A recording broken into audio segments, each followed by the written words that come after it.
Thanks to all of you for participating in this series 3 of our webinars. And this is the first of this series. We will be doing a series of 8 webinars. And the focus of the series is on circular future and how do we really actionize this circular future. Second is that you have to look at all aspects of business, social aspects, material aspects, technology transfer, pricing, commercials, knowledge. I mean, you have to really go end to end, as they call the phrase goes. So again, that is something which we have been able to do very, very successfully. And a combination of policy, institutions, programs will really help you handle this serious problem of e-waste in a very manageable proportion. So this is an experience which I wanted to share. But as I said, we are all on a learning curve. It's not to say that I have understood everything, I've mastered everything, all frontiers are conquered. I can't make any such false claim.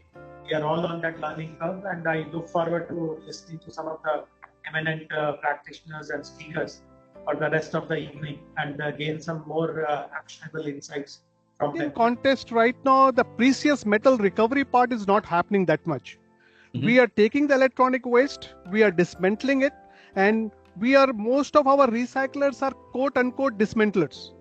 They call themselves as recyclers, but they are essentially dismantling, and then they are doing some sort of recovery. But when it comes to the precious metal recovery, we are still sending our stuff to overseas for other than few places. So that's one area where we need to really focus on in terms of getting the recovery done. The technologies, still there is a lot of gap, I admit.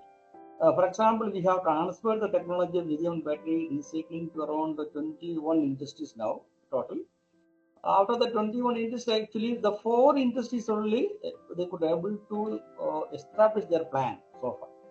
Of course, at least the same scale what we are doing, or upscale to around 10 times, they are doing it in different parts of the country. But other people are still struggling to cope up the technology as well as the other things. For example, the technology whatever we demonstrate, not only give any laboratory, it is almost as the technical know-how scale. So from a technical know-how scale to a pilot plant scale to a commercial scale, a lot of gap is there.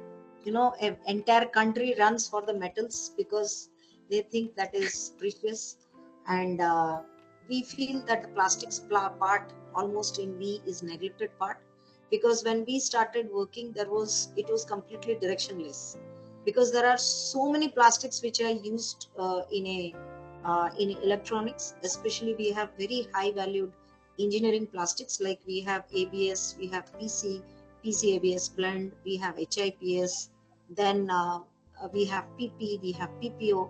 Lot many plastics are being used. Nearly 25% to 33% of your entire V constitutes of plastics. That if you're now looking at funding plastic recycling or e-waste recycling or battery recycling, or even MRFs like municipal waste recycling or landfill mining, you don't have technology risk anymore. There are mature technologies that are proven to deliver.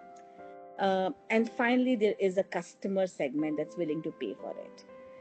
Not only because of EPR, but also because so many corporations have circular goals, because they want to have recycled material used in their production and their products because of their own net zero goals.